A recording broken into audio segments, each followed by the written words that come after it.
Ẹ kú dédé àsìkò yìí ní gbogbo ibi tí ẹ ti ń gbọ́ mi nílé lóko tàbí lẹ́yìn òde. Ẹ jẹ́ kí a gbàdúrà. Bàbá wa àti Ọlọ́run wa, dúpẹ́ fún àánú àti ojú rere tí a rí gbà. A dúpẹ́ tí ẹ mú wa wà láyé, mú wa wà láàyè tí ó dára. A dúpẹ́ nítorí pé ẹ jẹ́ kí a rí èní ọjọ́ ẹtì, ọjọ́ keje nínú oṣù keje. Ògo ni fún orúkọ mímọ́ yín o. Ọ̀rọ̀ náà tí a ó gbọ́ lónìí yóò ṣe ọkàn àti ara wa ní rere, àti pé gbogbo ohun tó jẹ́ ẹtì nínú ayé wa, nínú ẹbí wa, nínú ìdílé wa, nínú iṣẹ́ ìránṣẹ́ wa, lẹ́yìn Olúwa yóò mú kúrò ní orúkọ Jésù.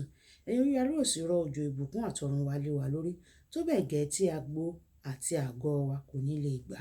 Torí tí a gbàdúrà lórúkọ Jésù Olúwa wa, àmín, àmín ní orúkọ Jésù.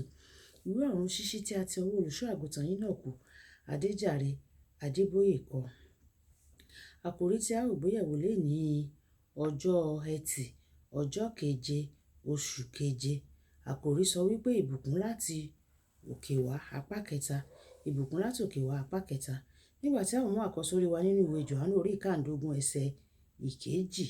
Ìwé Jòhánù orí ìkàndógún ẹsẹ̀ ìkejì tí ó kà báyìí pé, nínú èyí ni à ń yin bàbá mi ní ògo pé kí ẹ̀yin kó máa so èso púpọ̀, ẹ̀yin ò sì jẹ́ ọmọ ẹ̀yìn mi. Nígbà tí a ó mú bíbélì kíkà fún ti èní ní ìwé Lúùkù orí ìkẹtàlá ẹsẹ̀ ìkẹfà dé ìkẹsàn. Ìwé Lúùkù orí ìkẹtàlá ẹsẹ̀ ìkẹfà dé ìkẹsàn tí ó kà báyìí pé, ó sì pa òwe yìí fún wọn pé, ọkùnrin kan ní igi ọ̀pọ̀tọ́ kan tí ó gbìn sí ọgbà àjàrà rẹ̀. Ó sì dé, ó sì ń wá èso lórí rẹ̀, kò sì rí kan. Ó sì wí fún olùṣọ́gbà rẹ̀ pé, ṣáà wò, láti ọdún mẹ́ta ni èmi ti ń wá èso lórí igi ọ̀pọ̀tọ́ yìí, èmi kò sì rí nǹkan ké lulẹ̀. Èéṣe tí ó fi ń gbilẹ̀ lásán pẹ̀lú? Òun sì dáhùn, ó sì wí fún un pé, Olúwa, jọ̀wọ́ rẹ̀ ní ọdún yìí pẹ̀lú, títí èmi yóò fi tu ilẹ̀ yìí káàkiri, tí èmi yóò sì fi ilẹ̀ dú sí i. Bí ó bá sì so èso, gẹ́gẹ́; bí kò bá sì so èso, ǹjẹ́ lẹ́yìn èyí ni kí ìwọ kí ó ké lulẹ̀. Kí Olúwa kí ó bùkún kíkà àti gbígbọ́ ọ̀rọ̀ rẹ̀ ní orúkọ Jésù wàyí. Ẹ tẹ́tí bẹ̀lẹ̀ jẹ́ láti gbọ́ ohun tí olùṣọ́ àgùntàn Enoch Adeboye ní fún wa ní èní ọjọ́ ẹtì. Ọ̀pọ̀lọpọ̀ ìbùkún láti òkè wá ní ohun tí ó sopọ̀ mọ́. Ìdí nìyí tí ọ̀pọ̀ tí ó bá ti wà nínú májẹ̀mú Ọlọ́run sí ènìyàn, fún àpẹẹrẹ nínú Dìtàlórómì orí ìkejìdínlọ́gbọ̀n ẹsẹ̀ ìkíní. Ọlọ́run ṣèlérí fún àwọn ọmọ Ísírẹ́lì pé òun ó bùkún fún wọn, tó bẹ́ẹ̀ gẹ́ tí wọ́n máa ga ju gbogbo orílẹ̀-èdè ayé yìí lọ, tí wọ́n bá gbọ́ ohùn rẹ̀, tí wọ́n sì pa iṣẹ́ àṣẹ rẹ̀ mọ́.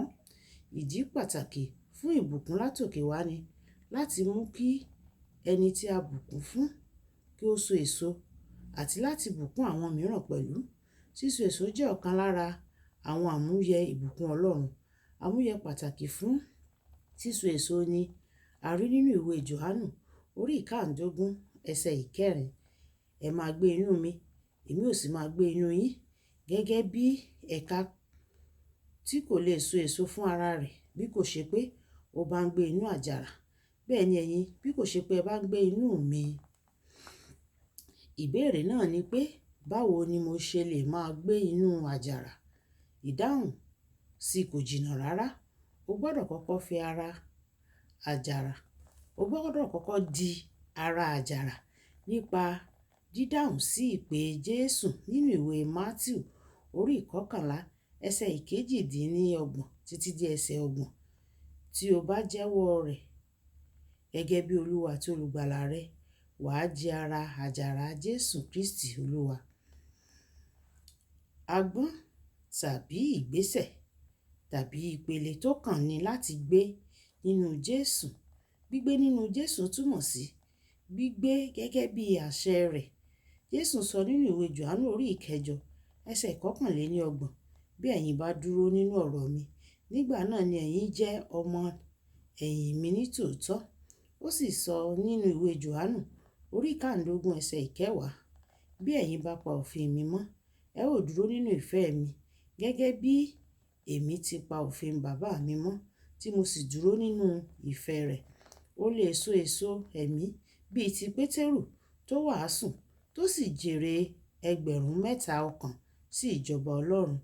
Inú ìwé Ìṣe àwọn Àpọ́stélì orí ìkejì ẹsẹ̀ ìkejì dín ní ogójì títí di ẹsẹ̀ ìkọkànléní ogójì.